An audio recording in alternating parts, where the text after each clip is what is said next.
listen, you get out of anything what you put into it, right? Be willing to put in the time of doing the outreach. So I lead with value. I make a meaningful request. I mention I'll share the episode. I offer credibility, and then I make it easy to say no.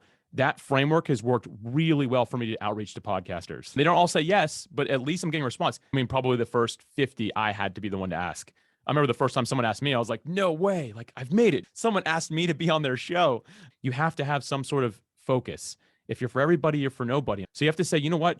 I'm going to focus my profile on this one thing. For those who don't know Alex, he runs PodMatch, which is a matchmaking service between podcast guests and hosts, which now has, 20,000 members? Yeah, just past 20,000 members. As far as interviews that we've been able to confirm, it's nearing 18,000 interviews. It's super cool. And especially since you guys give so much away for free. And you also run your own podcast, the Creating a Brand podcast, which I was honored to be a guest on. Yeah. And you've been doing that for quite a while now, right? Yeah, I have 150 episodes or something like that. So that would be 3 years of content. It's been a while. So marketing is all about trading time for results, right? Right. And there's so many ways to waste an essentially infinite amount of time, particularly with book marketing, because the book is such a low price product. The podcast book tour is one of the 4 options that I've seen just work for people. I've seen that too, because a lot of the people like you are usually authors who come on my show. I found that authors are the best guests. And I say that because you can get them focused on something. Nothing against people that are coaches or lifestyle creators or anything like that, but they can go any direction. Like as the host, I'm not even sure where they're going to take the conversation. But when you have a book, you can be like, we're going to focus on chapter 5 and 6. And that's what I do with Rob. I'm like, hey, I picked out 3 chapters I want to focus on. Keeping the conversation going was so easy because I read the book. And it's not like he's going to go off on some tangent because it's not part of the book. Pull on that thread a little bit more, because within the community, we've got a lot of people that are like working on the book. They're so in the pages, they're thinking, oh, I've never talked about this before. Either it's a new topic for them or it's their first ever time on the podcast and they get nervous about it. It all begins with, first off, being on the right shows. It makes it a little less scary if you know that the listeners are people that you would talk to about the book anyway. If you're talking about something self-help, you don't want to jump on a comedy podcast. Or you don't want to jump on one of the ones that focuses on like murder mystery stuff, right? Like you don't want to jump on those, even though the host might be like, yeah, I need a guest. Come on, we can talk about it. Something will be interesting. That makes a lot of nerves come into play because you're like, how am I going to work my story into this? So if you can really do your due diligence to know that the listenership is interested, like it's someone that you could meet in a coffee shop who would be interested in your book, it makes it a lot easier to talk about. And Rob, I jump on about 200 shows a year as a guest as well. So I do my fair share of that side of the mic as well. That's 4 a week, man. That's crazy. I wasn't going to go down this route, but I have to ask now, like, how do you deal with the emotional side and the time management side? Because for me, like an event, it almost wipes out my day. Because I'm thinking about it. I'm like, oh, I need my energy there. I need to have my act together. You're also recording your own, you're building your business, you're doing other stuff. How do you manage this? For me, everything I'm doing right now is organic marketing, I would consider it, or some sort of more like guerrilla marketing type of stuff. I don't have any advertisements running on anywhere right now to grow PodMatch. I just know that my job right now is to get on podcasts. And again, I go back to doing that due diligence, making sure that the people who are listening would be interested. And then like making sure that I get that information up front. So if I'm going to schedule it out, I'll usually try to batch doing multiple episodes in one day. So I'll do 2 or 3 in a single day. I think the most I've ever done was 4, and that's just too many. And toward the end of the year, I usually start to slow down. So like now I probably have another 10 for the rest of the year or something like that. But the idea is when I'm making the calendar invite, I put my notes in there about that show, about the audience. So I know who I'm going to be talking to. I need to think about my story and how can I spin it in a way that's going to add value to them. And by doing that, it helps me show up ready, like knowing where I'm going to go. And then really it's a practice thing. Rob, as you know, you've done a lot of podcasting as well. Like the more you get on, the easier it gets. The more you kind of figure out how to talk in sound bites, which I'm still working on, which just means like a shorter blurb of text. Those type of things come with the experience of doing it. And it's just a matter of starting to get yourself out there. The question I found to be the ultimate question as a guest is basically, who are your listeners? Why are they listening? And what makes an episode a huge win for them? And I find if I have that, like once I know who I'm talking to, it's like, oh yeah, it's so much easier. And even when I was teaching lots of in-person stuff, if I went in and I didn't know who the audience was or what they were looking to get out of it, I was guaranteed to fail, no matter how much experience I had, because like you're not saying the right things. That's so key. Like you really have to know this stuff. And if you find a host that doesn't know, they're really new, you can do a little bit of digging yourself, but maybe it's just not the right time to be on that show. Again, just because someone wants you on their show doesn't mean it's the right fit. Sometimes you have to be willing to say no. I've worked up some text for myself on how to say no nicely, because initially I was just like, no, thanks. And people will get like all mad and upset. So like I figured out how to write it like, hey, I value your time and I value mine as well. And I also value your audiences. I don't think I'd be the best fit for them. That's kind of the way I say it now, to say no. But I say no to more requests than I say yes to at this point. And I try not to be repetitive either. Like, I'm not getting on the shows and just like repeating the exact same information, because every host is going to ask slightly different questions, I find.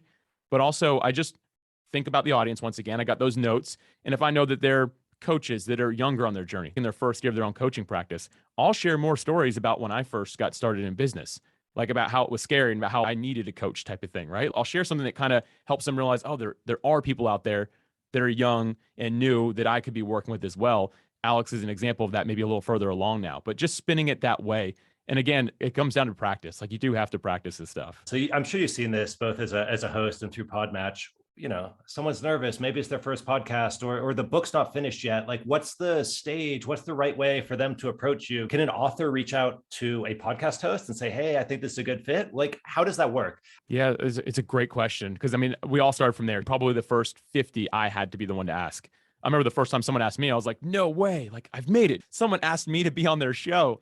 It takes the grind at the beginning, and it's just a matter of really, again, doing your due diligence. But I find that it's okay for you to outreach, even if the book isn't done. As a matter of fact, I recommend that, because most podcast hosts should be 30 to 90 days ahead of schedule anyway. So if you're thinking my book comes out in 60 days from now, I need to start getting on podcasts now. And I mention that because occasionally I've been on shows and like, yep, this will go live tomorrow. I'm like, oh my gosh, what if I canceled? Do you not have an episode tomorrow? So think about that. It's okay. And if you don't have the book quite finished, that's not a problem. You still know where the book is going. I wouldn't even reference it's not done. I just reference it's coming out this date. Super excited about the content. We're working through the final touches of it. Like, positioning it that way makes it sound very interesting to somebody. And you can even reach out and pitch that way. I just do 5 things. Like, when I'm going to reach out, before PodMatch was the thing as well, I was using LinkedIn, and I'd send about 100 messages and hear back from one person. That one person said, no, leave me alone. That's usually how it went, but I wasn't reaching out right. What I found works really well, takes more time, but instead of sending out 100 messages, I'm sending out 10 and hearing back from the majority of them.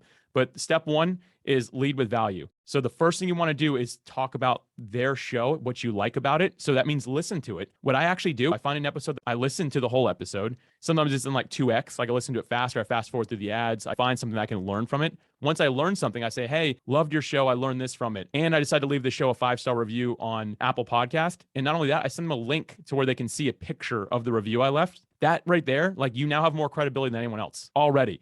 So you lead with that value, and then the next thing you do is you make a meaningful request. And I say meaningful request because you want to straight up just ask. You don't want to be like, it'd be cool if maybe and possibly and could we and I don't know, maybe or probably not. This is a bad idea. Why am I even messaging you, right? What you want to say is, hey, I'd love to be on this show to talk about X. And what I do is I pull up again their whole podcast. I look through all their episodes. I put them all on a browser, so they're all opened up. And I press Control F to do some searching. I wanted to talk about building an SOP for their podcast. So I said, hey, I noticed you have not talked about creating an SOP for your podcast and organization for the podcast since this date. Would you like to cover that again? I think it'd be really valuable for your audience. I'd love to be considered for a guest. So like, I did that right there. And the next thing I do is I mentioned that, hey, if we do this, I'd love to link to it from my website. I'll also share it on my social media. I'd love to help promote that because I think it'd be very valuable. And then the next thing I do is I give them some credibility. Hey, I've been on about 150 shows this year, 200 shows this year, and I built podcastsop.com to help podcasters with this exactly. So I have some credibility in the space, just so they know that I'm not just some random guy. And the last thing, number 5, is I just make it easy to say no. A lot of people will tell you don't do this, but I'd rather get a response than people just ignoring me. So I make it really easy. I say, hey, no pressure at all, though. I only want to be a guest if I can add value. If I'm not the right fit, that's fine. No worries either way. Thanks so much for the consideration. I leave it at that. And now they don't feel bad if they say no. So I'm at least going to get a no. But again, so I lead with value. I make a meaningful request. I mention that I'll share the episode. I offer credibility, and then I make it easy to say no. That framework has worked really well for me to outreach to podcasters.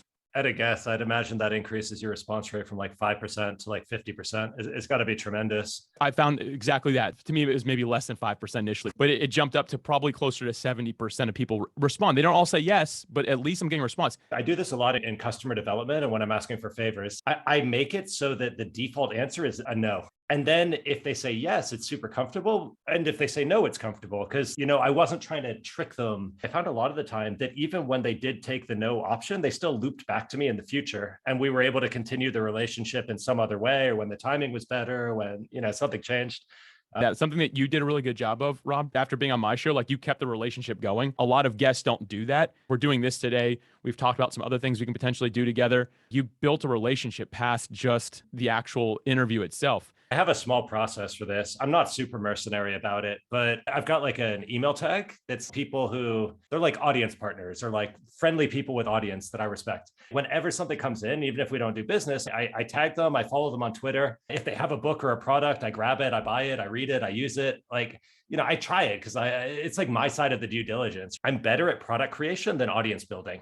So if you think what's the most valuable partnerships that I'm going to be able to create in my business life, it's going to be people who are great at audience building. And so that's like missing from my skill set. So I've put a bit of effort into trying to have and maintain those relationships. I think that all of us, especially on the guest side of the mic, we have to think about what other potential there is. Don't just be a good person, but think about like, what happens if I just keep this going? Where could this lead?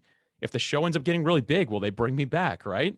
If you don't keep the relationship going, next time you let a book out and you go back to them, they might say yes, but chances are they'll be like, I don't really know you. Like, you came on 2 years ago, right? Like, or 3 years ago when you wrote your last book. But if you keep up, like if Rob's like, hey man, I got a new book coming out, it's about this. Absolutely. 100%. Let's get it scheduled today type of thing. I love to hear that. I've heard a couple different strategies for kind of getting started and growing with podcasts, as a guest. One is like the spiral. So start with the tiny ones that'll take anyone and sort of, work your way up and build that credibility. Others say, forget that, just start at the top. Choose like the big ones, like aim high. Others say scattershot, who cares? Do everything. Do you have a view on the, if you're not just trying to do one show, but you're trying to make this something you do seriously to really drive your book or support your business? It is funny, man. Everyone's got like the different perspective on this. One of my friends, Scott Miller, he's with Franklin Covey Co. and he has like Mess to Success series of books. He heard that Seth Godin was getting on like doing a book tour with 500 podcasts or something like that. And I guess he's close friends with Seth Godin. So he's like, I'm going to do 650. So the guy literally says yes to any podcast that's in, I should say, again, going back to what we started off saying, that's in the right niche for him, right? Like they've got to, like, he's not going to jump on a comedy podcast. He's going to focus on the business and leadership podcasts.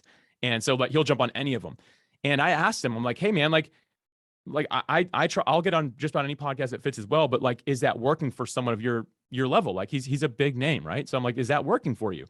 And he told me this story. I'm not going to give any names in this story because he didn't give me permission to. He jumped on a podcast where a 14-year-old girl was the host.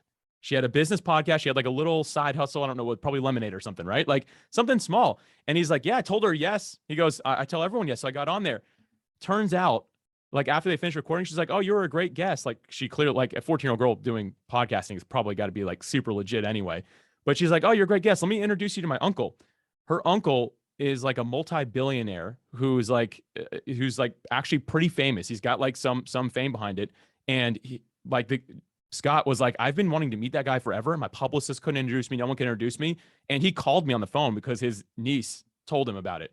So I tell that story because it's like, if he would have said no, because it's just a 14-year-old girl, doesn't have a big audience, I don't want to be on that one, he wouldn't have had the opportunity to meet somebody that he'd been like stressing to be able to meet.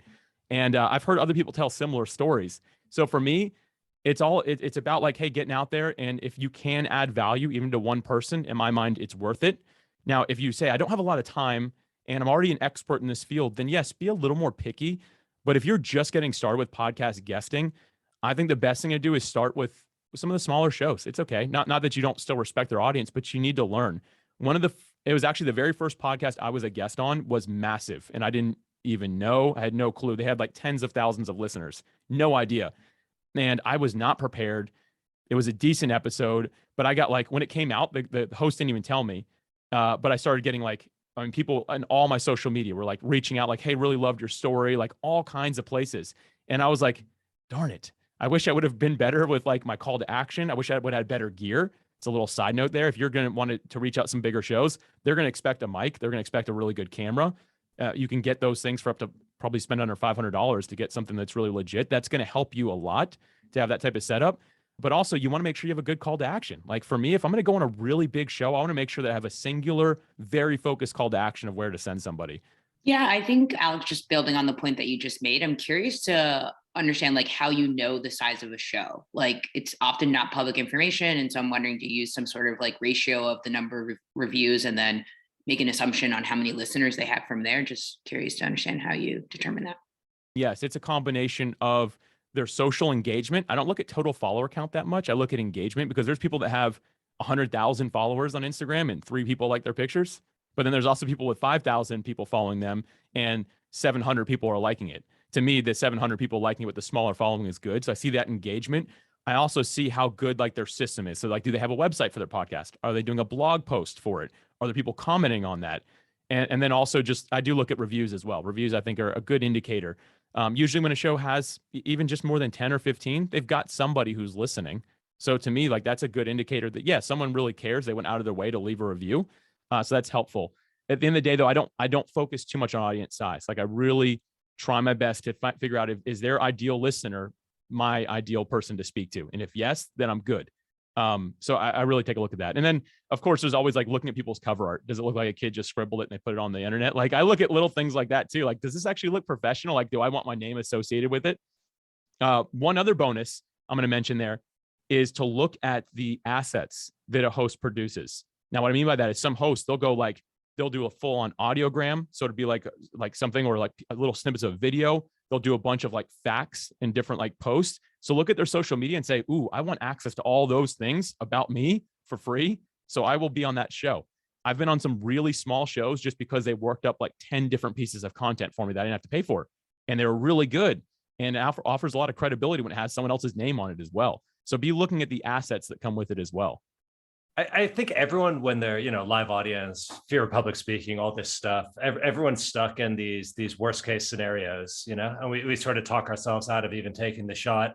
What are some of the real dangers to look out for when you start to become a guest? And what's the stuff that everyone worries about that really just doesn't matter in practice? Number one, speak in sound bites, like learn to do that well. Like I said, I am still a student in this space, especially. I talk way too long. I don't mean to.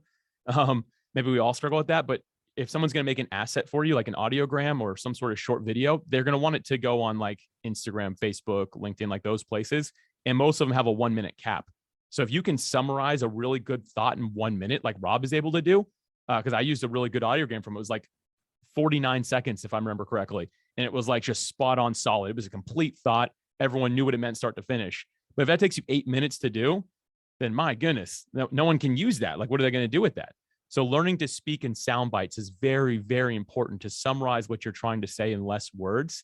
And another like little hack I found right on that same vein is to look at how long the episodes on that show are on average and make your time less than average or as short as any other episode's been. Because here's something I've learned. If I'm going to look at a new podcast, like Erica, if you say, Alex, you should check out this podcast, I'm going to go look through it. But what I'm going to do is, if I'm going to commit to listen, I'm going to find the shortest episode and be like, I will check that one out. If yours is the shortest episode, more people will listen to it. Rob, you think this is really funny, but this is a true thing that actually has worked really well for me. Yeah, apparently with the advent of Spotify and, the way royalties work in the music industry now, songs are getting shorter and shorter because you're played per listen, not per album. And so if you can pack more listens in per hour, you're essentially increasing your royalty rate, right? So it's pushing artists to make shorter tracks. And it's the same sort of like wacky incentive structure. I love stuff like that. It always cracks me up. I think to add to this, something else I'm going to mention is to work on your filler words. So the random things that we all put in there. The more you can practice this even by yourself, like literally when I was practicing this, I got the advice to literally throw on a Zoom room with just me in it and record it and have a conversation with myself. It's super weird, but it helped me realize the words that I was saying.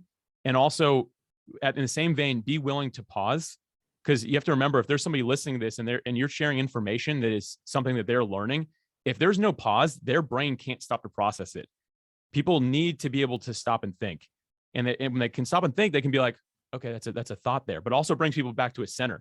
You ever been like to a conference, or for me, church is somewhere where this happens a lot, and the preacher or the person speaking will get quiet for like 10 seconds. If you've zoned out, you're not thinking anymore, it gets quiet, you're like, oh, what? Like you come back to it, right?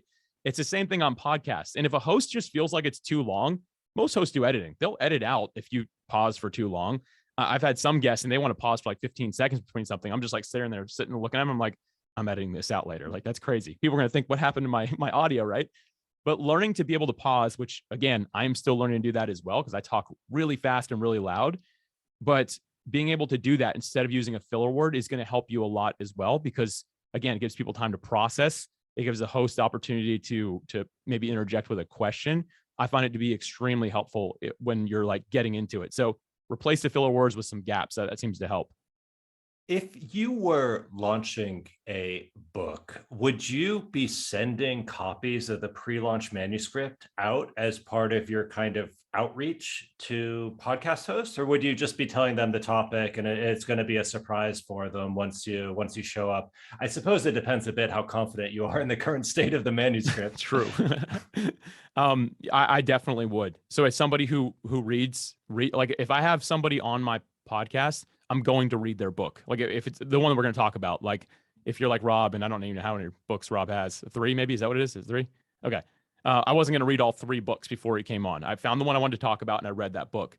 Now, if the book wasn't out, I do the same thing. I go for it.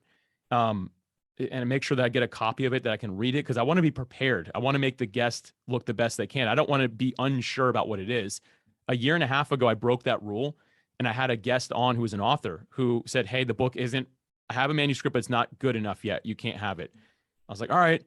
And the interview was okay at best, because I just didn't know where it was going. I thought that the book was about one thing because the title said one thing, but it turns out I was heading the wrong direction. So I tried to ask him, he's like, oh, well, that's not really what it's about. It's more about this. I'm like, well, I didn't read it. I don't know.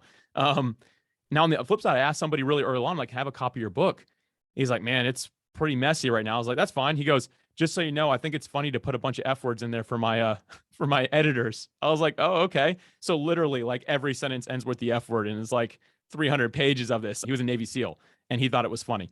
So I read that version of the book, but I still got enough out of it to know the direction that we were going in. And that interview was better than the one where I had no clue. So for me, I think that you should definitely send something out.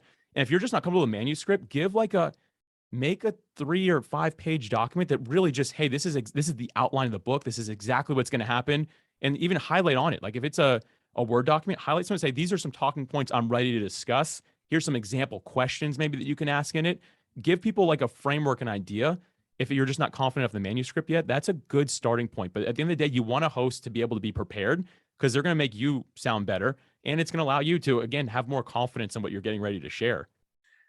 I love that. And especially because it overlaps with some of the activities that you're probably going to want to do for your book launch anyway.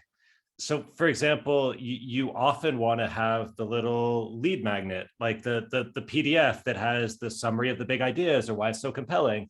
Or you want like now on Amazon, you can put this A+ content, which is basically just big images that you can put all over your Amazon page, which you couldn't do before for books. And it's like, that's going to be key quotes. It's going to be key ideas. It's going to be information about why the book matters. Like you need these assets anyway, which means it's not wasted work. And if you can double dip that, and also use it to make your interviews better, right? Win-win. That gives me an idea real quick. That just random idea there. Like what if you literally made something, you called it like a cheat sheet for podcast hosts to interview me and crush it. Like literally you called it something like that. Like literally it's just like one page of like, here's the direction of the book. Like, hey, basically you can say you read the book based off of this information. I don't know. As a host, if someone sent me that, like I would still want to read the book, but I could totally confirm that, yeah, this is a good guess, but also I could feel like I'm way ahead of the game and spending 10 minutes reading something instead of 3 hours. I love it. Because good podcast hosts will figure that out anyway. Like I was on a Ryan Hawk show recently, the Business Leader podcast, and he says that one of his techniques is that he reads the books, but he looks at the thank you page, like the acknowledgements at the end. And his first question is always like, hey, in your acknowledgements, you mentioned this person was really important to you. Like, what did you learn from them? And he like immediately derails the conversation into this really like personal area. And then the whole rest of the hour is in a completely different place. And when I talked to him, it took the podcast in a direction that like, I've done hundreds of these and I never talked about any of this stuff before. And it's like, I love the idea that you could, I guess it hasn't come out yet. Time will tell whether it's a good one or a bad one. But I love the idea of giving the podcast host that assist. By the way, a little hack there, again, that you just mentioned, make sure you listen to an episode before you're on a podcast, because you can tell if they're going to do that. So again, like instead of you being in the dark, it's like, okay, they're probably going to take it. Like, here's the thing. If you ever listen to Tim Ferriss' podcast, guaranteed no one else has ever interviewed any guests like he has. Like he goes a totally different direction. But if you never listen to it, someone's like, hey, you should be on Tim Ferriss' podcast. And for some reason, Tim Ferriss wants you on it. You're like, oh, sure. you wouldn't be prepared for knowing, okay, this is going to go like a really weird direction. Anyway, so make sure you listen before so you can have an idea of that. So I'll do a quick note in the margin, then I'll ask the question if I may. So note in the margin is that I used to have a commercial radio show, and guests that turned up with that sheet, this is how you interview me, always got a much better deal on air. Always. So yes, that's absolutely worthwhile. Now, my question to you, I've had the experience where the podcast interviewer has said, okay, this is audio, so cameras are going off. And then the other one where the camera is on all the time. So if you go back a few years ago, turning off the cameras made sense because of the bandwidth. That all the tech has changed now, so it doesn't make a difference. So if you leave the camera on, it doesn't matter. Well, this wasn't a bandwidth issue. This is I definitely do not want us to see each other. Oh. The host is saying this. I don't want us to see each other because I don't want us doing things that would sound weird when they're only played back on audio. So I like having the video on because you can see like cues, right? I can tell like, okay, you're just pausing, like you're still going to say something versus, yeah. And that's kind of what I think about that. You know, if you step back, like I know, okay, I can talk, but if you're still there, like that's what I thought about that. And like, I know you're still going to say something, so I can see that. It's really important, and sometimes host or guest will kind of fall into like, oh yeah, and this is my journal. I write in this every day. As the host, I always just acknowledge them like, okay, yeah, you're holding your journal. That's cool. But you have to think about it. The listeners, that's not a bad thing because listeners are going to visualize what's happening anyway. Sure, it's audio only, but like all of our senses are still engaged. So I find that even those little things that get thrown in there, that's okay. I don't edit them out unless it's like, okay, look at this graph. If you look at this section of the graph, it's this. But if someone's just like, yeah, I'm holding my journal right now, I prefer that. And I find it makes a better conversation because let's face it, real conversations, like the goal is to make it seem like you're sitting in front of somebody. You've got to be able to see them to do that for the most part. Mm-hmm. Something else that I would chip in is that even if the podcast host doesn't want the video, I want the video. And so what I do is I always record my own video locally, even if the podcast isn't going to use it. So I'm still showing up for the camera because then I can use it. I can take that hour of video footage, pull out these 5-minute clips for YouTube where I answered a question in a cool way, or pull out these 30-second bits for Twitter or Instagram or wherever. And so for me, that's a valuable asset. And I'm really seeing so much of marketing in terms of like, how can I overlap my marketing with stuff I'm already doing? And get like free value out of it, free in air quotes, because the editing still has a cost. And that's also really changed my perspective about which shows I'm willing to show up to. Because in some cases recently, I've been saying yes to shows that have essentially zero audience. And I know that because I'm like their first episode. But I can tell they're going to have an interesting conversation. And I'm like, ooh, there's going to be good video that comes out of this. And I can leverage that with my audience, for example. I wrote that down because that's something that I remember you talked about that you were going to be doing, which is important to disclaim, obviously, like to tell the host, hey, if it's okay if I use this content. And you did that. Only one other person's ever done that. It was Brendan Bouchard from Bigger Pockets, which he has like out of all podcasts, I think it's in the top 10, I believe. He's like, yeah, I'll tag you on social media when I share them. The dude made like 8 or 10 different videos and people made like graphs based off what he said with like his picture in the background from it. I wrote it down because I've been meaning to start doing that. I have not done it yet. Rob, I'll probably want to connect with you separately if you can give me about 6 minutes of your time so I can just ask you what you use and all that. But I think that's a brilliant idea. That's super helpful to be able to do.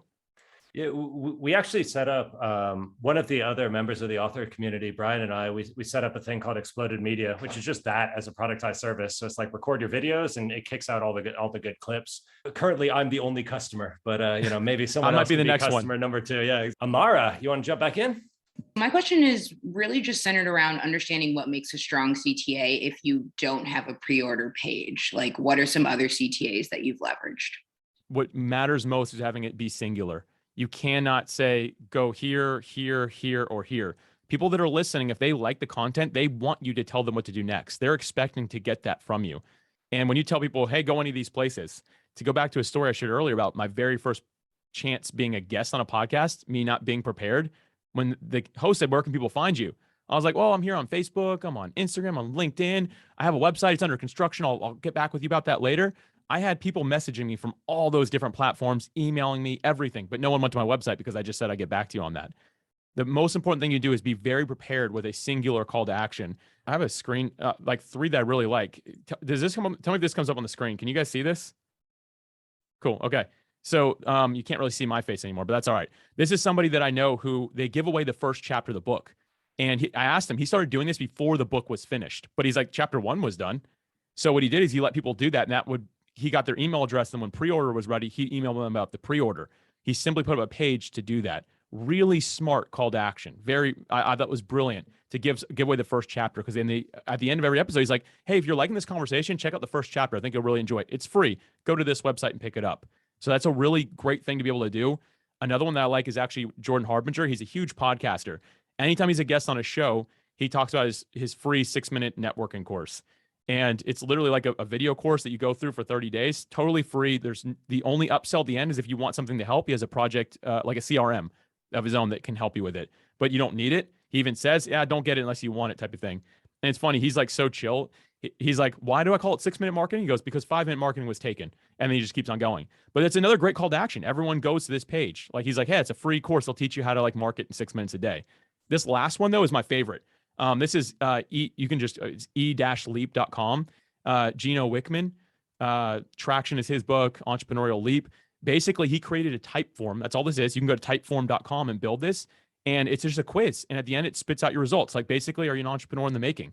Whatever your book could be about, if at the end of the episode, someone really liked what you said and they engaged with you really well, then, and you tell them, hey, go take the quiz to make sure that like we're a good fit to work together, type of thing. If you do that, like, people are like, oh, cool, a quiz, it's free, sweet, I'll go check that out. So I think that those are some good call to actions. Again, big emphasis on the fact that it needs to be singular. It can't be multiple things. So have some sort of opt-in page for them. I think getting that done up front is really important. Doesn't have to cost a lot of money, doesn't have to take a lot of time, but have something ready to go. I've had the opportunity to interview several authors over the last few months, and it definitely helps the more information they provide, because I'm a daily podcast, so I can be recording up to 9 podcasts a week. I still work full time. So what? How? Yeah. I'm sorry. I do podcasting full time. I do 1 episode a week, and I like can't do anything more. And you have a really good podcast. Like, I listen to it, and I just can't believe that. I just figured it was your full-time thing. The more information a guest can give me, the better episode I can produce, because it's less time that I have to spend researching. And the more prepared I am, I'm just more comfortable in the interview. When it comes to figuring out how large somebody's audience is, I don't know how legit this is, but if you go to Listen Notes and you plug in the podcast name, it gives you some sort of rating. Like, it'll tell you if it's in the top 10%, if it's in the top 3%, if it's in the top 1%. That helps gauge somewhat. It's always hit or miss. I just go on instinct a lot of the time, what my gut says. I like that. I believe in that, because at a certain point, it's like, how much due diligence are you going to do for an hour of your time, right? At a certain point, you're like, yeah, it feels like it's going to be fun. Let's go for it. In teaching and different things, people are like, you talk so fast, slow down. But I'm like, it's boring to like go too slow. So what do you find just like technically you need to think about for enunciation and things like that? You mentioned you're a fast talker. At the end of the day, like, my listeners on my podcast, like they know who I am at this point. I speak at the pace I do. And I probably started off talking more and like faster initially because I was nervous, but now I've slowed down to like my natural pace. And sure, I probably talk 20% faster than the average person, but I think that's fine because my audience knows that. But what I try to do if I'm a guest, I try to match the cadence, if you will, of the host. So if they're like really slow, really chill, they want to think about things like together while we're talking. However, normally, again, going to like just kind of having like a feeling, like Lucy said, like, okay, I feel like this could probably be pretty good.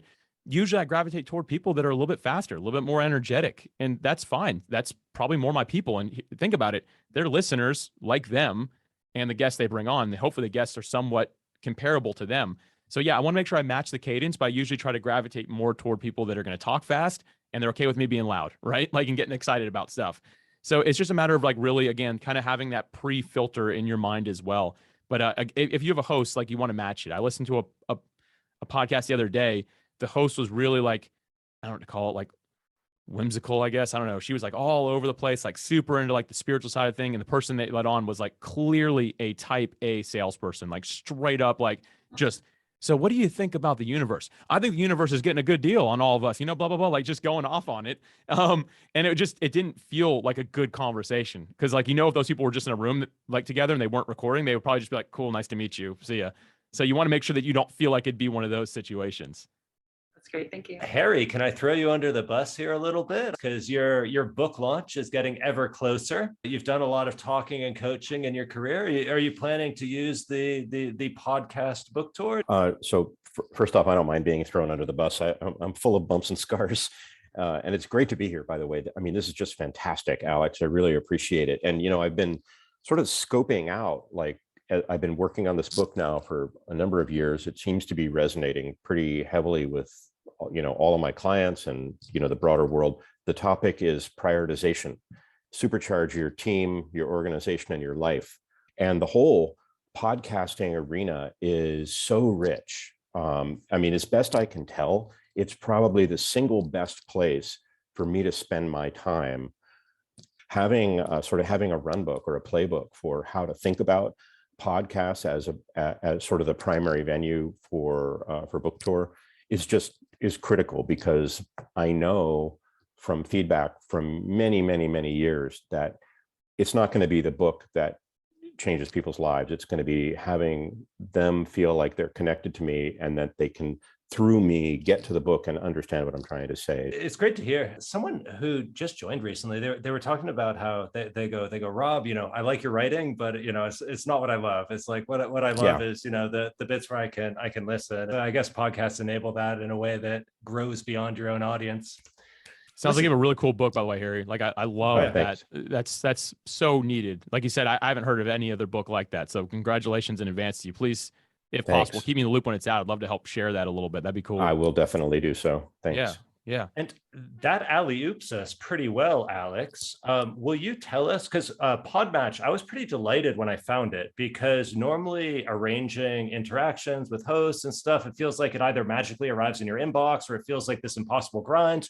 And PodMatch was such a delight to find shows. I actually completed my first show that I found through PodMatch just the other day, and it was super fun. Nice. Would you give like the brief, like what is it? And then also what I think is more interesting is how can someone maximize it? Because you were telling me that like both hosts and podcasts are making some mistakes that are stopping them from getting as many good connections as they deserve. So podmatch.com is the website, and that's my singular call to action, right? Like that's where I always send people is there. And the whole idea when we came up with it was to help hosts specifically that were having trouble finding ideal guests for their show. Like they could find their cousin or that one business friend that they know, they could have them on 5 or 6 times. And then that person's like, I don't want to talk to you anymore, right? So the idea was like, how can we help them get past their network? And I was just looking at other industries. I'm like, how do other people do this? I was like, I looked at the dating industry. I'm like, man, when people want to go on dates, they download Tinder or they download one of these other apps, right? I've been married for too long to have any of those apps. Funny story, I actually downloaded one, told my wife, I'm like, I made a fake name. I didn't lead anybody on, but I'm like, I needed to see what these things do if we're going to build something like this for podcasters. So what we did is like, we just figured out how to build basically the same thing. Can we connect that ideal guest and host together for interviews? And then when they do that, let them message back and forth, let them schedule so they never have to exchange an email if they don't want to, including like if I go to Rob's profile, which he has a really good profile, I can download his pictures. I know what his bio is. I know his call to action. It's all on there. Everything is in that one place. So now me as the host, I don't have any work to do anymore. I just need to go check that out. I can just look at his profile anytime I need to. And usually right before I have a guest on, I'll go look at their profile and be like, okay, here's some questions if I get stuck, I can ask. Here's ideas for topics that helps me as well. Anyway, so it basically we designed it to do all of that on either side and both can reach out. One of the big mistakes I'm seeing people make is trying to cover all the bases with their profile. So, when they were a kid, they were really into sports, so they can talk about sports. Well, I also did some time in corporate America, so I can talk about that. I'm a realtor on the side, so I can talk about that. I'm an author, and I'm going to be public speaking. So they just make like their tags, as we call them, and their profile like all over the place because they want to cast a wide net. You have to have some sort of focus. If you're for everybody, you're for nobody. Unfortunately, I don't mean to be mean, but like everybody, like the definition of everybody is nobody, right? Like it can't be a certain person who fits that category. So you have to say, you know what? I'm going to focus my profile on this one thing. It is my book release, and my book is on this topic. My book is on prioritization. So it's going to be time management. It's going to be prioritization, prioritizing your goals, setting better goals, like all those things that focus really on it and not throwing in the happy dog owner. Like you don't need to put that in there. And then, because if you do, then a host or guest is gonna be, or I guess, yeah, a podcaster is gonna be like, oh, cool, they can talk about their dog. Like, that's not gonna help. So that's the first thing I see is people just making it too broad. The more focused you can make it, the better it's gonna end up being, I've found. And then additionally, when you do your outreach, I talked about that 5-step process I do when I do outreaches. If you just spill your guts, I've been working on this book for 5 years. I have a background in this. Here's what I've been doing. Here's what I can do. That's hard to respond to, one, but also if it's a book, some hosts, if they're busy and they're getting a lot of pitches, they'll skip that one and they'll go to the guy, ooh, Alex left me a review on my show. Oh, he wants to talk about this specific topic I haven't talked about in 3 years. Yeah, I'll take him for sure. That sounds good. Doing that is going to help you a lot more. And I've had some people that use PodMatch, like, your program doesn't work. And I'm like, okay, I'd love to make it better. Like, I'm an open book. I'm like, let me make it better. Can you show me like what you're saying to people? And they send me the pitch, and it's longer than most people's books. I'm like, can you summarize this? Like, what are you saying here? And then be willing to follow up. If people don't respond, don't just assume that they saw it. Maybe they opened it by mistake. Maybe they just got buried. Send a follow-up. I mean, wait a few days. Don't do it right away, but send a follow-up. Wait a week. When I filled out my profile, I sort of didn't know who was meant to reach out to who, right? So I kind of did a good job filling out my profile, and I'm like, well, I don't want to be pushy. I'm just going to chill. And nothing much happened. And you told me that both sides feel that way. The guests feel they shouldn't be reaching out to hosts, and hosts feel they shouldn't be reaching out to guests, and neither side wants to look desperate. But what's the best practice here? If someone wanted to come in and just crush it. I'm so glad you said that, because that should have been the first thing I mentioned. Listen, like, you get out of anything what you put into it, right? Be willing to put in the time of doing the outreach. So for me right now, I'm reaching out to, for the end of the year, like literally right before this, what I was doing is I'm reaching out to 17 different podcasts I've identified that are on PodMatch that I'd like to be a guest on. And I'm not just copy pasting a message. Literally one by one, I'm listening to an episode. It's going to take me, I estimate it was going to take me 4 days to go through all of it, just those 18. But guess what? I intend on being on 75% of them, and I probably will. And they are the most ideal shows for me, but I'm outreaching to all of them. If one of them happens to reach out to me before I reach out to them, they made my job easier, but I'm not going to wait for that to happen. And so, yeah, be the one to outreach. You get out of anything what you put into it. So be willing to put it in, and don't expect the most incredible results. I mean, if you're getting even 50%, that's really good, because at the end of the day, they might be booked up. They might have just had a guest on that was similar to you. They might hate that topic, right? Like, even if it's in their niche, they might be like, I don't want to cover that specific topic. So just, yeah, make sure that you're doing the outreach and hard work. Amazing stuff, man. Well, we're reaching the end of the hour, and I don't want to hold you late. So for people to find you, it's podmatch.com. PodMatch has an extremely generous free tier, and even at the pro, like completely unlimited, it's like $40 a month. Super good value. Definitely get on there, at least on the free tier. Give it a try. Do some outreach. You might be surprised the opportunities that arrive. And thank you so much, Alex. We really appreciate you coming here and sharing your wisdom. You're a hero. For sure. Thanks so much for having me. This was an honor, everybody. So I lead with value. I make a meaningful request. I mention I'll share the episode. I offer credibility, and then I make it easy to say no. That framework has worked really well for me to outreach to podcasters. They don't all say yes, but at least I'm getting a response. Be willing to put in the time of doing the outreach.